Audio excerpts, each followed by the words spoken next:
弟兄姊妹平安。如果方便嘅話，邀請大家一同站立，一同獻上最真誠嘅頌讚。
愛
創天造地嘅主啊，我哋向你獻上頌讚，我哋讚美你，因為你係賜生命嘅主，萬物都要讚頌你，傳揚你嘅名。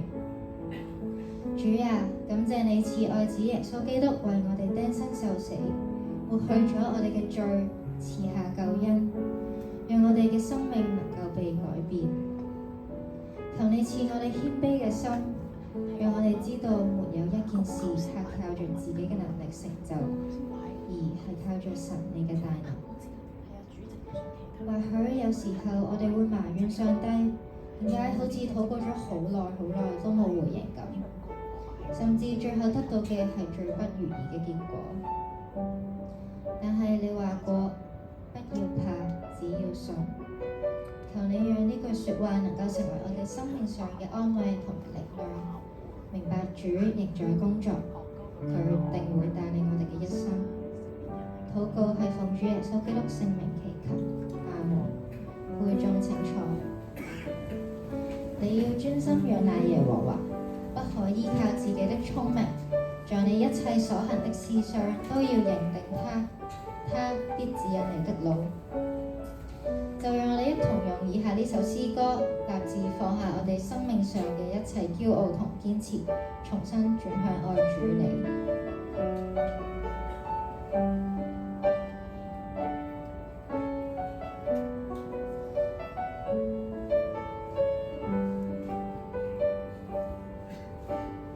当我努力前进，开口呼求黎明，你正是我重新的原谅我缺乏信心，无法面对自己，你安慰我卸下平静。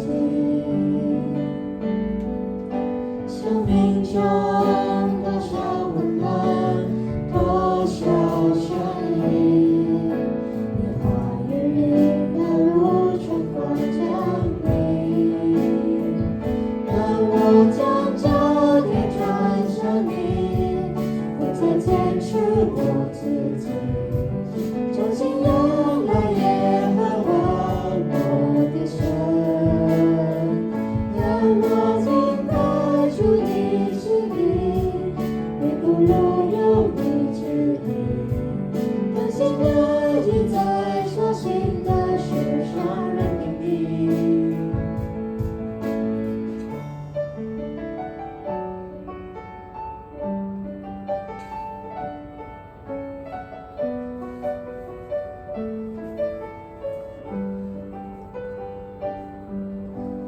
当我缺乏信心，无法面对自己，你安慰我卸下平静。生命中多少温暖，多少善意，你话语引导如春光降临，让我将焦点转向你，不再坚持我自己，专心仰赖耶和华我的神，让我明白主你心意，每步路有你指引，专心乐意在所行的事上认定你，我认定你主。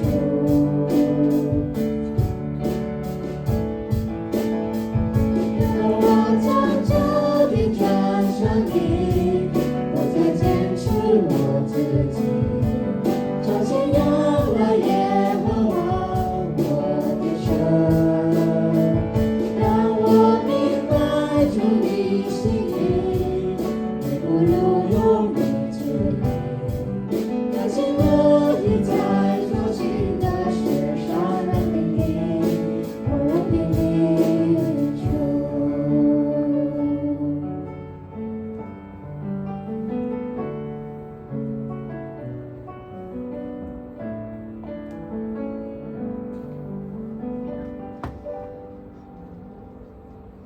讓我哋再次低頭祈禱。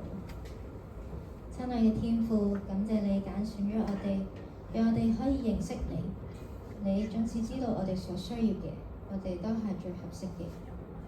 求你幫助我哋轉向你，將生命交託俾你，一心認定主你，亦教我哋明白主你嘅心意，將專心仰賴你，行在你嘅心意入面。我哋又為到獻金祈禱，求你教導我哋懂得運用，將呢份愛傳出去，使更多嘅人認識主你，得着靈裏嘅飽足，更新嘅生命。願主你使用一息間嘅崇拜，讓你嘅話語內隱喺我哋嘅心入面，以你嘅心為心，謙卑信服主你。以上禱告係奉主耶穌基督聖名祈求，阿門。奉獻係對神嘅愛，以具體行動回應。倘若有不明白奉獻意義嘅地方，當奉獻袋傳到你嘅時候，傳俾下一位就可以。其他嘅奉獻方式可以參閱屏幕所顯示。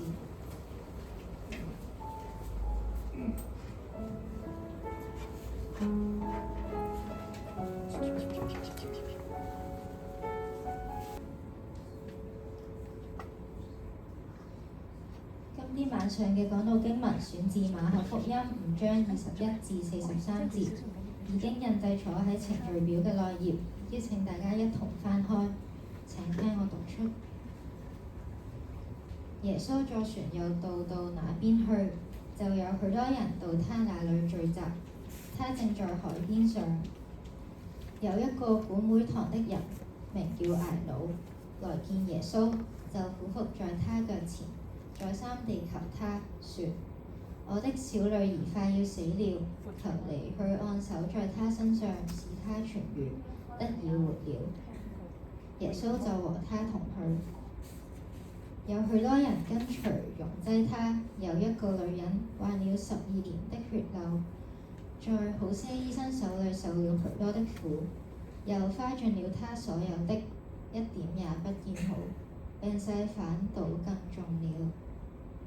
他聽見耶穌的事，就從後頭來，站在眾人中間，摸耶穌的衣裳，意思說：我只摸他的衣裳，就必痊愈。於是他血漏的源頭立刻乾了，他便覺得身上的災病好了。耶穌頓時心裏覺得有能力從自己身上出去，就在眾人中間轉過來說：誰摸我的衣裳？門徒對他說：你看眾人擁擠你，還說誰摸我嗎？耶穌周圍觀看，要見做這事的女人。那女人知道在自己身上所成的事，就恐懼戰驚，來俯伏在耶穌跟前，將實情全告訴他。耶穌對她說：女兒，你的信救了你，平平安安地回去吧，你的災病痊愈了。還說話的時候，有人從管會堂的家裏來說：你的女兒死了，何必還勞動先生呢？耶穌聽見所說的話，就對管會堂的說：不要怕，只要信。於是帶着彼得、雅各和雅各的弟兄約翰同去，不許別人跟從他。他們來到管會堂的家裏，耶穌看見那裏亂嚷，並有人大大地哭泣哀號，進到裡面就對他們說：為什麼亂嚷哭泣呢？孩子不是死了，是睡着了。他們就嗤笑耶穌。耶穌把他們都攆出去，就帶着孩子的父母和跟隨的人進了孩子所在的地方，就拉着孩子的手，對他說：大利大，古米。